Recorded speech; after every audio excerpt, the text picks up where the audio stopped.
You've faced battles most never fought, pain, struggle, adversity. But here, we use that as fuel. This is the Battle Harder podcast, where we motivate, educate, and inspire warriors of life, veterans, survivors, leaders. We share stories and strategies to turn pain into progress. Here's your host, Coach Rob. Let's lock in and battle harder.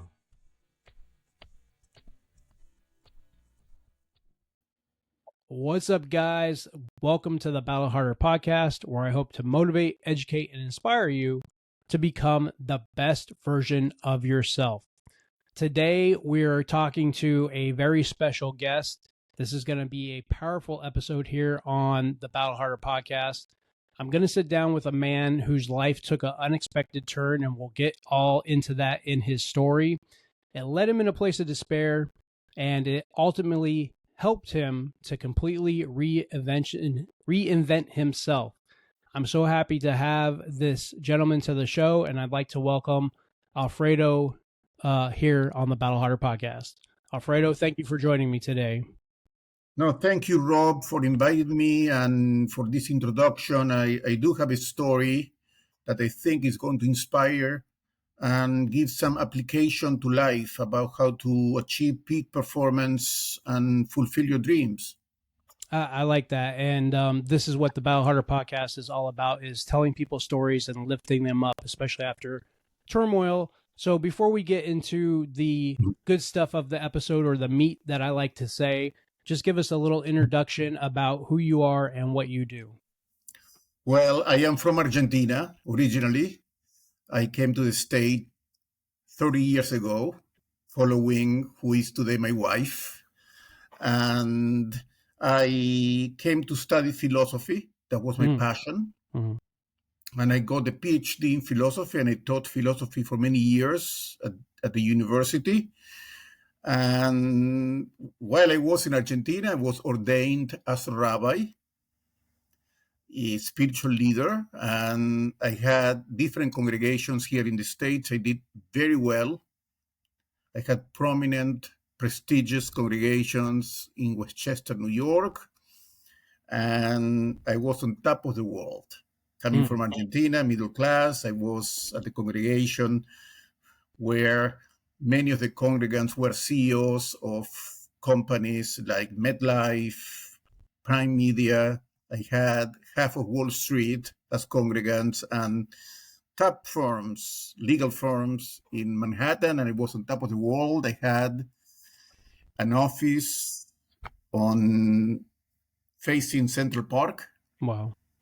And I would go every morning, get my coffee, put my feet on the desk, look through the window to Central Park and say, Alfredo, you made it big. Wow. You made it big, until everything fell apart. So, in 2 minutes.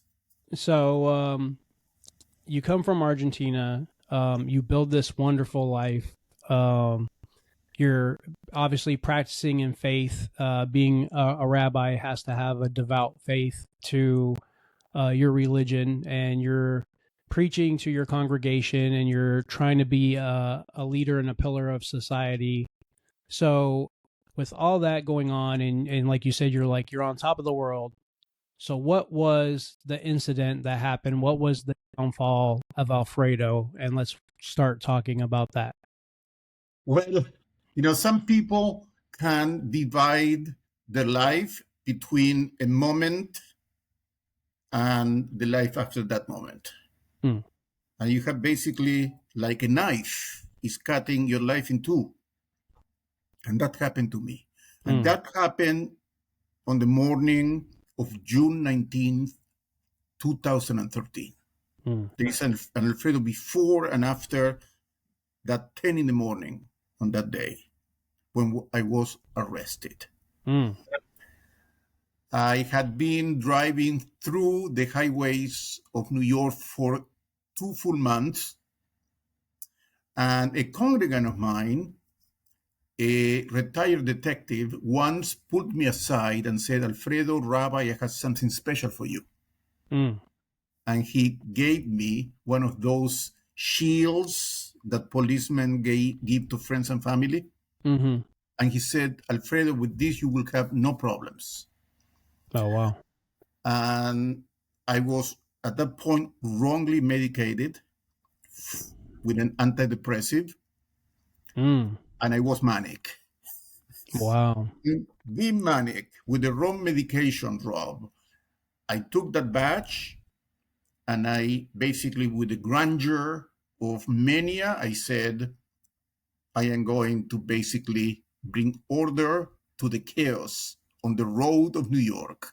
Oh, wow. And I began driving and showing my badge to people and telling them to drive more carefully. By the way, I did it a lot with people who were texting while driving. Then in some way, I was doing a good job. But I was, one day, I showed my badge to a lady, in her 20s. And 3 minutes later, I have 3 patrols behind me. Mm.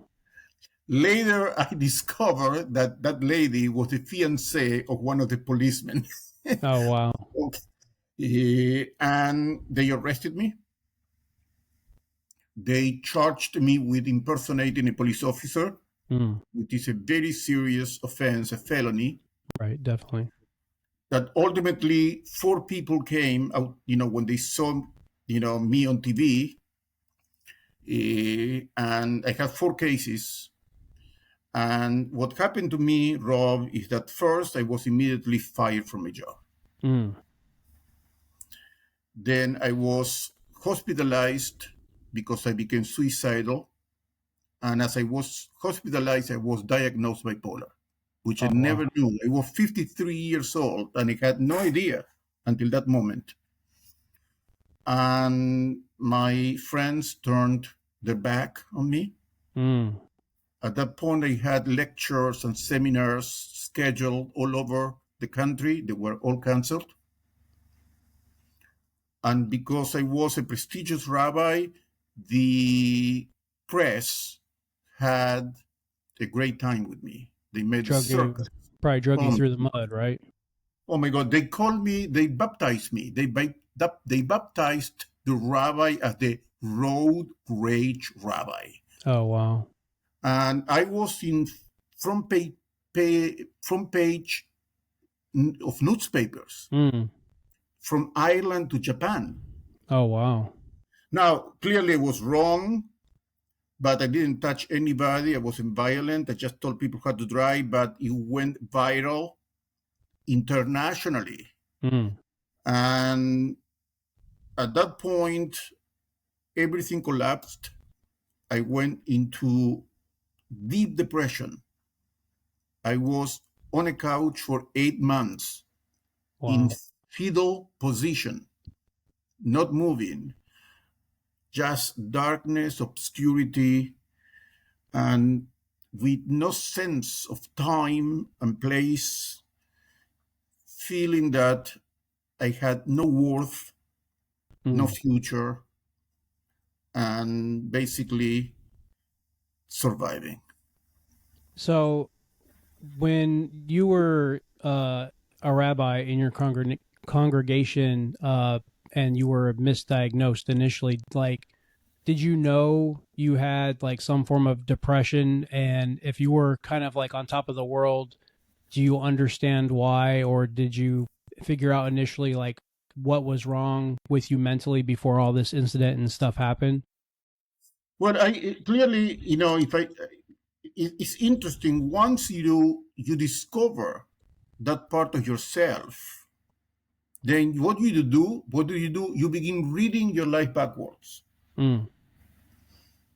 Okay, it's like you watch a movie, and then you have the final scene, and then you understand what happened on the movie. There is a movie called The Sixth Sense that is like that. You don't understand until you see the final scene, and that's what happened to me.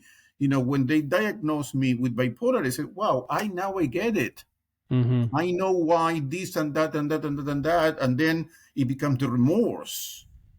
I could have had a different life, right?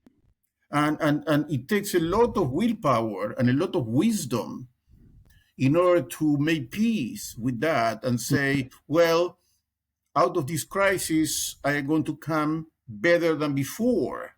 But the inclination is to, oh my God, I lost half of my life, Right. without knowing what was happening to me, with being unaware. Then in some way, what happened to me was a blessing in disguise. But it took me a lot of processing and growth to come to that point. I think I love that, and I think that's a major issue with a lot of us that do have mental health issues. It's very hard for us to come to terms with that. It's essentially the same as if you're an alcoholic or a drug addict or whatever, having that acceptance, because initially we always think, oh, well, what's wrong with me? Why am I broken? Why is this happening to me? Why? And instead of trying to focus more on how we're going to overcome that issue. So for the 8 months that you were on the couch, like, what happened to your faith and what happened to your emotional intelligence and everything you were feeling and going through? And then how or what led to you getting out of that to repurposing your life? Faith was central to my recovery. I remember even being on the couch when the Sabbath came, which is celebrated by Jewish people. I went to synagogue. I found that spiritual uplifting from the Sabbath.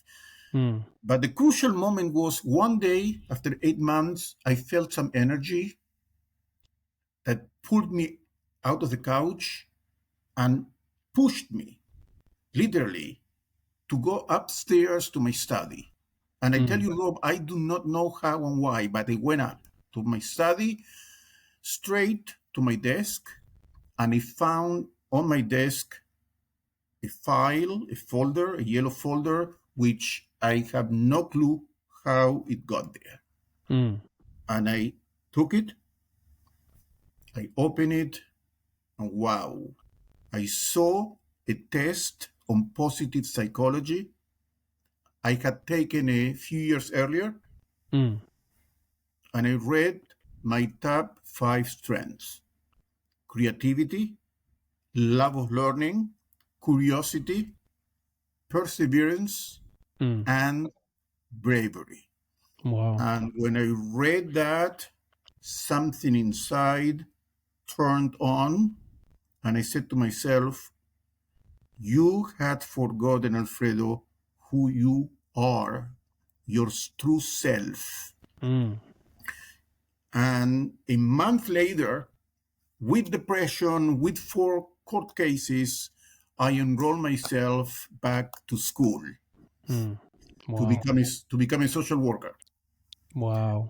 And not only I went back to social work school, I did brilliantly. I mean, I soared through it. I got the best, grades, and one of the greatest honors I had is that my class awarded me what is called the Inspiring Award for the student with more attitudes of leadership, authenticity.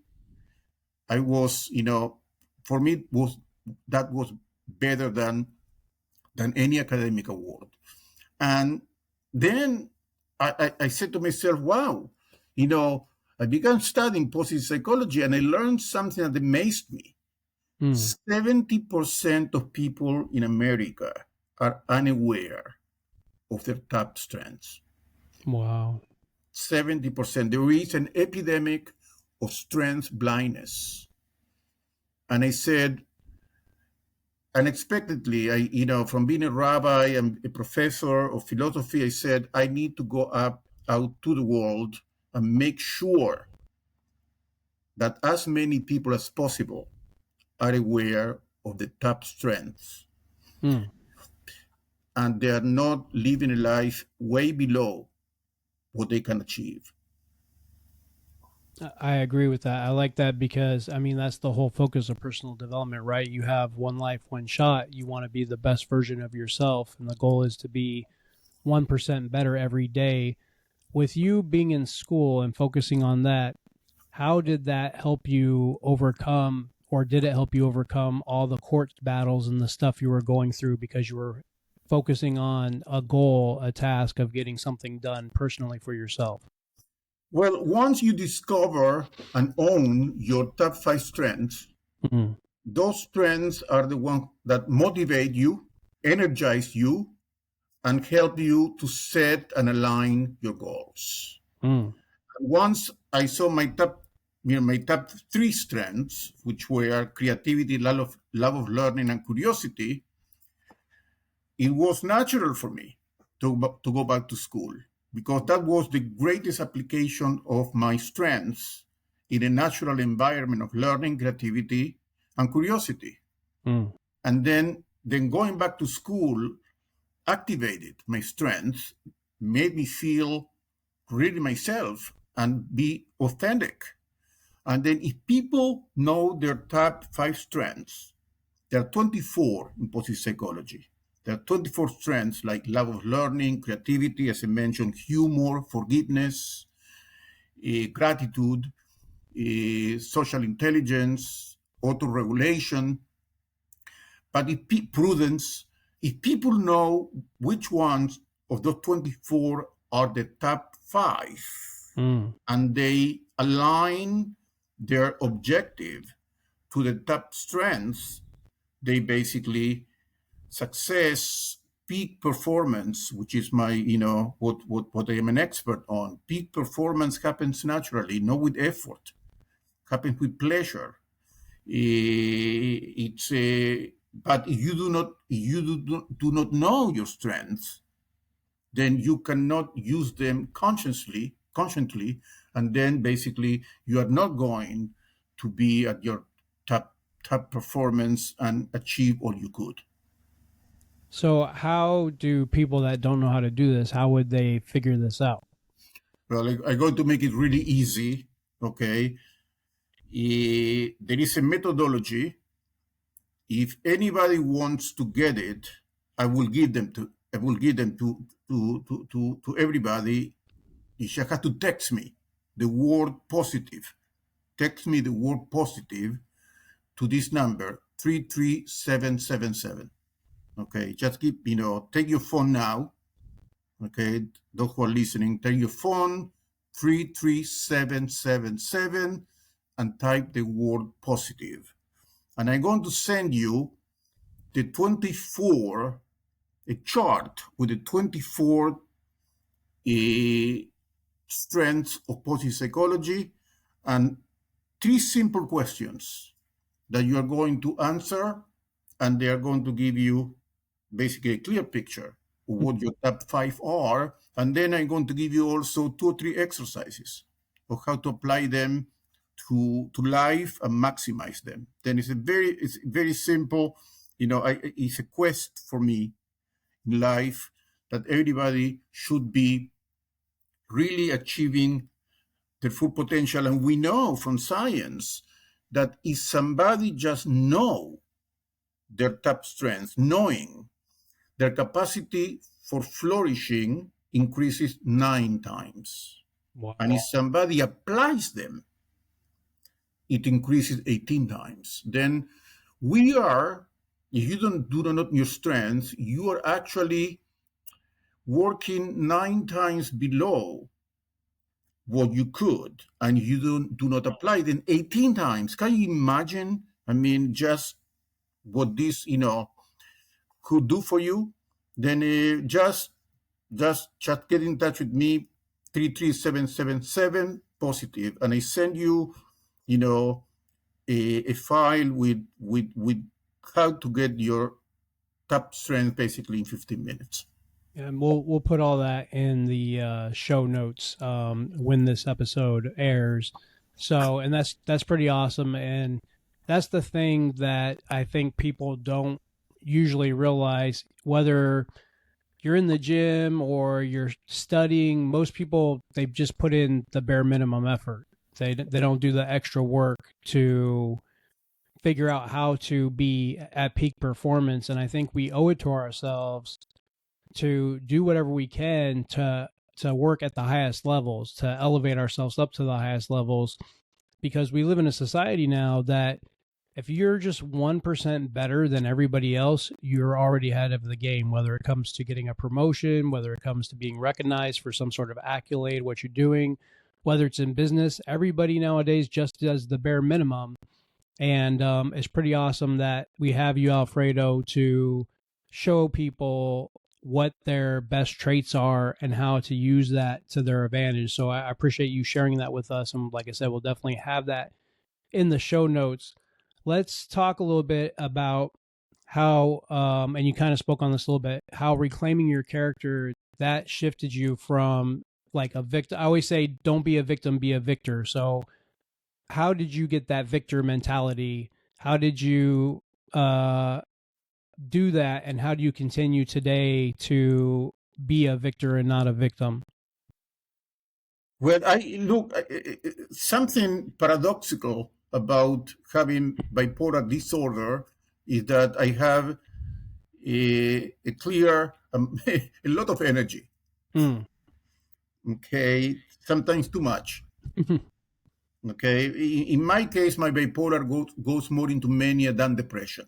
Okay, then within the different kind of bipolar manifestations, I think I am blessed with the best kind, but because I rather manic than depressed.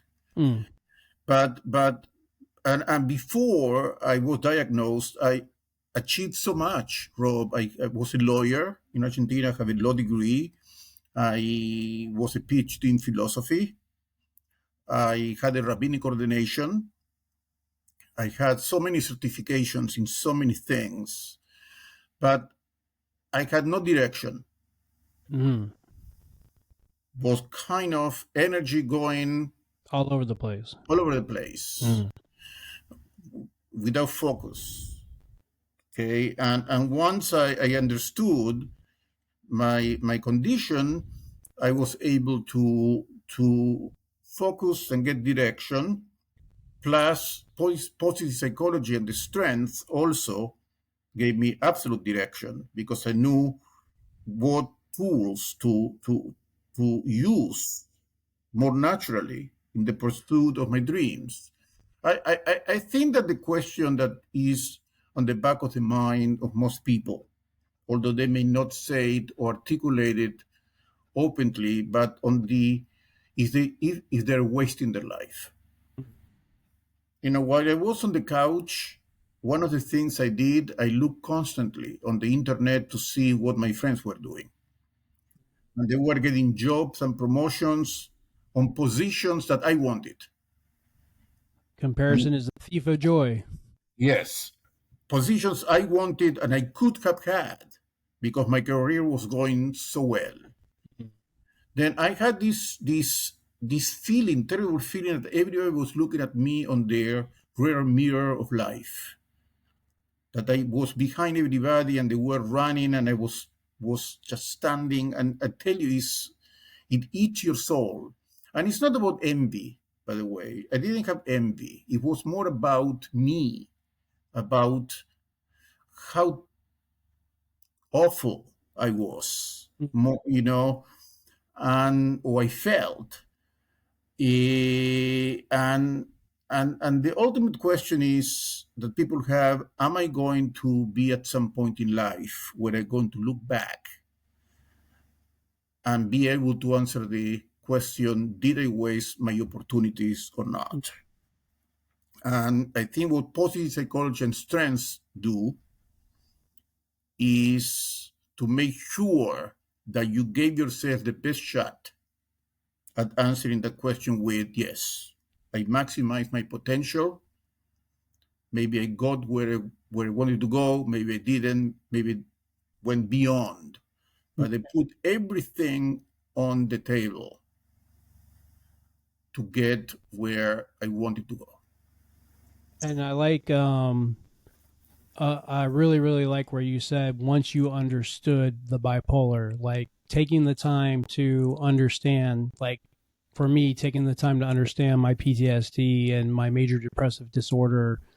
And by understanding it, you can kind of reverse engineer how you can get over that, or not get over it, because the mental health issues never go away, but we deal with it more appropriately. We're able to navigate that, and that was able to give you some sort of focus and purpose in turn with the traits that you discovered that you had. So that is a beautiful thing. So I want people to hear that we have a man here that had everything. He found out he was bipolar. He didn't let that defeat him. He didn't let that put him deeper in a hole. He figured out how to navigate that, and he's continuing to navigate that. And now he's helping people and doing good things. And that would have never happened if he didn't discover that he had bipolar. So as I told you, my community, my public, like I like to say, you have to take these disabilities and flip the script and use them as a superpower. They're not a disability.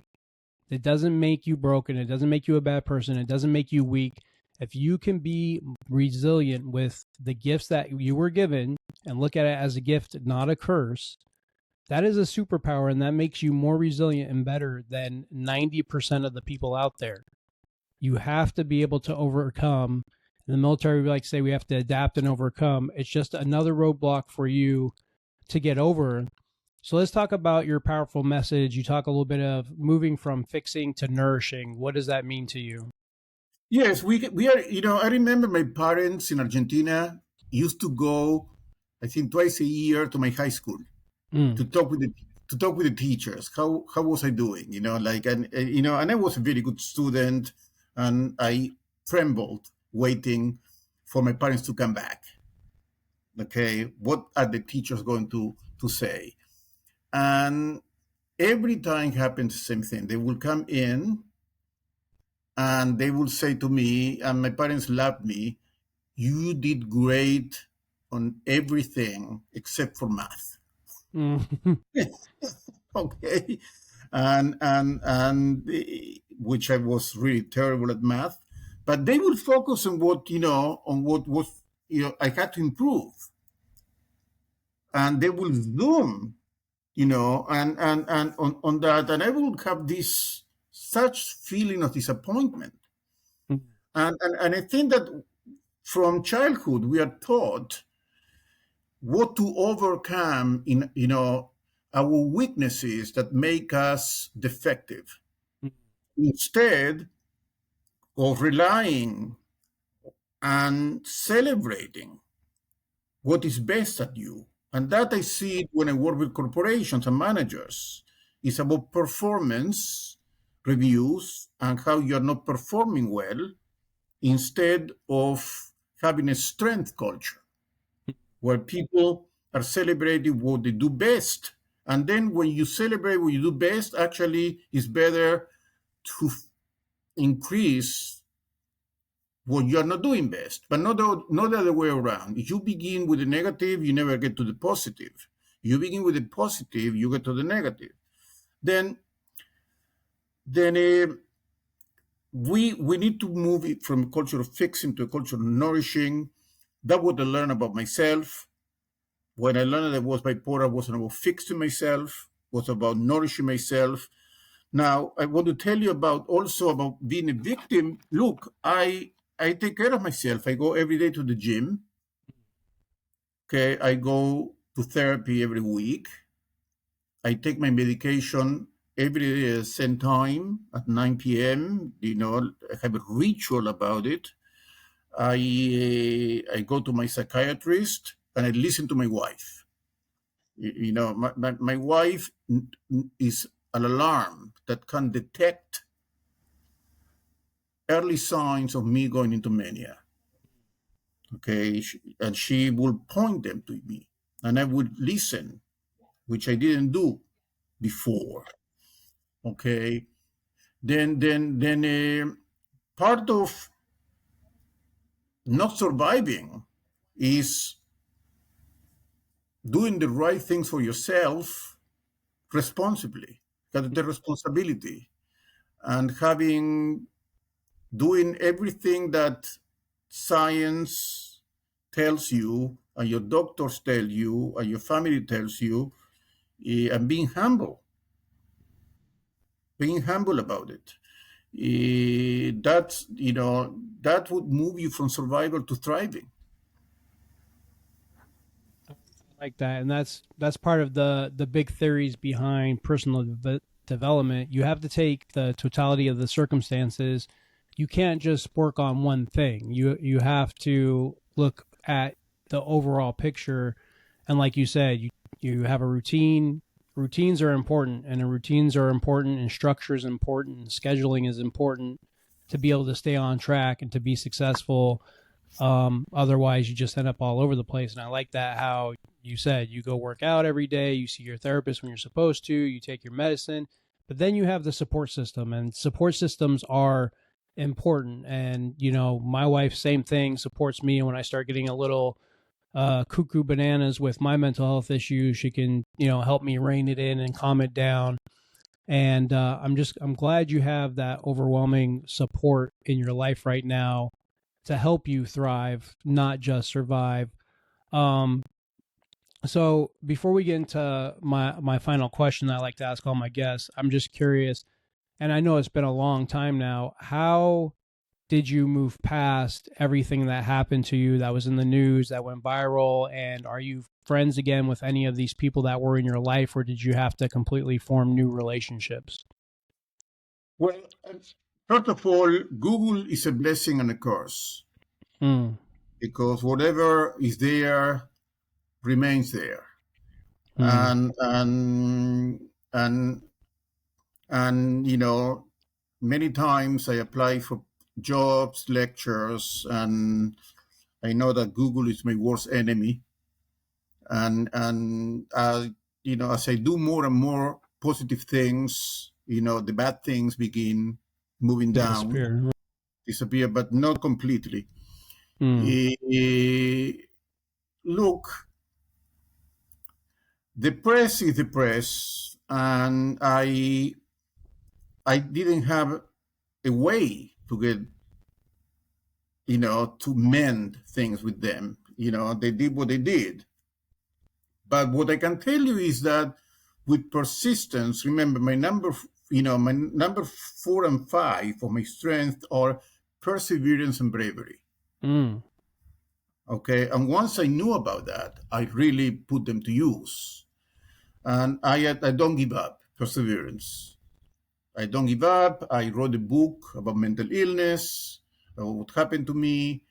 I became certified on the Myers-Briggs Personality Inventory, on the VIA, Values in Action of Positive Psychology, and now I'm getting certified on Purpose Factor, about purpose, the best instruments used in consulting. And I became a consultant. I've been consulting to top companies around the world. I traveled the world, consulting, teaching people about strengths, making sure that companies treat the people well and people thrive. I do it also with congregations. I go to congregations and bring the culture of strength. But it takes time. It took time. It's a process. We need to understand that life is a process. We are like artists, sculptors. We sculpture ourselves. With chisel, one little piece at a time. Yep. Okay, and maybe that's what I learned most, that I am a process. And there are points, Rob, where you look back and you say, wow, look how much I've done. I didn't feel it at that moment. It was a little step. But then when you take a lot of little steps, you look back and say, wow, I walked so much. And that's what I feel now.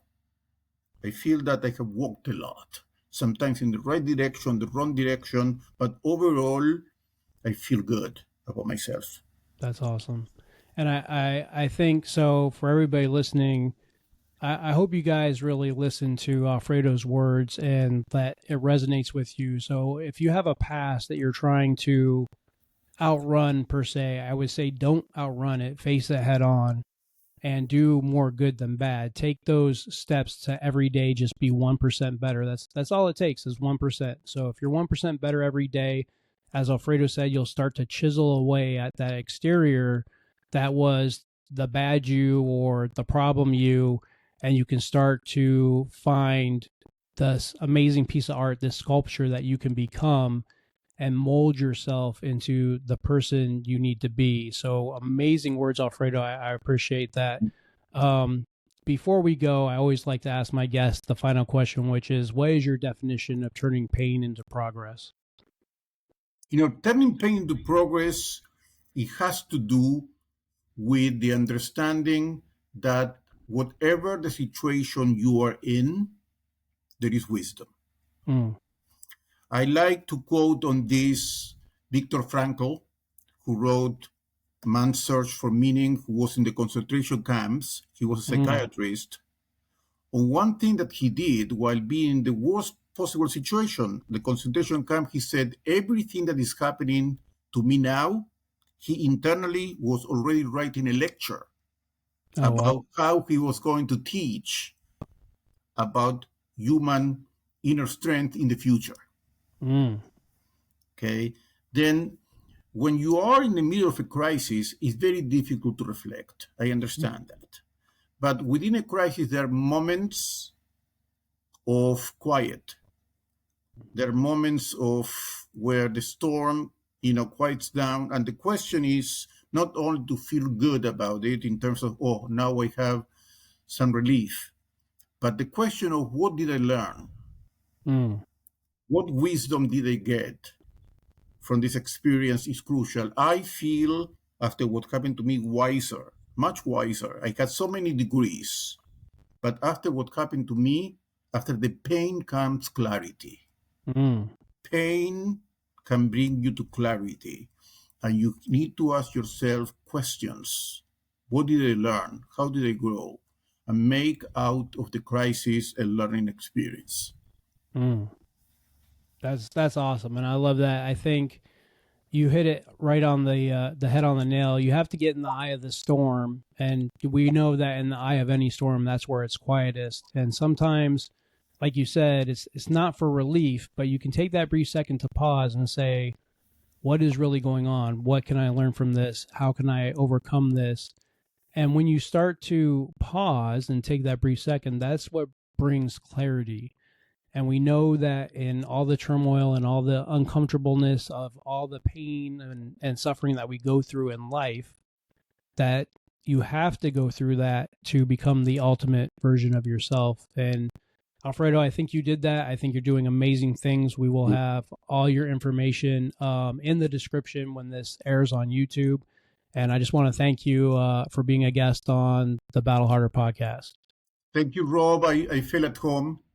Your questions are really very sensitive, and you felt that you understood my journey, maybe because we have, in some way, we share, journeys, and I think we share journeys with many who are listening to us, and I hope that, and you're doing a great service to them. And I hope that people learn something from what I had to share, and that they get their strengths. Because it's going to make, they know the strengths. That's going to make the world of a difference. Guys, listen to that. We're going to put the phone number in there. And if you listen to this, send the text, get your strengths. I'm going to do it myself too. And use that as a superpower, as just another tool in your toolbox to be successful. So once again, Alfredo, thank you very much for being here. And guys, this has been an episode of the Battle Harder podcast, where I hope you turn your pain into progress and always be fit for battle. Thank you. You've just heard another battle-tested conversation. Now it's time to take action. If this episode lit a fire in you, subscribe on Spotify, Apple, iHeart, or YouTube, so you never miss a moment that could change your life. Want to go deeper? Connect with Coach Rob at BattleFittedBrain.com for coaching, gear, and tools to help you turn your pain into progress. Remember, life will test you, but you're built to battle harder. Until next time, stay locked in, stay ready, and keep showing up.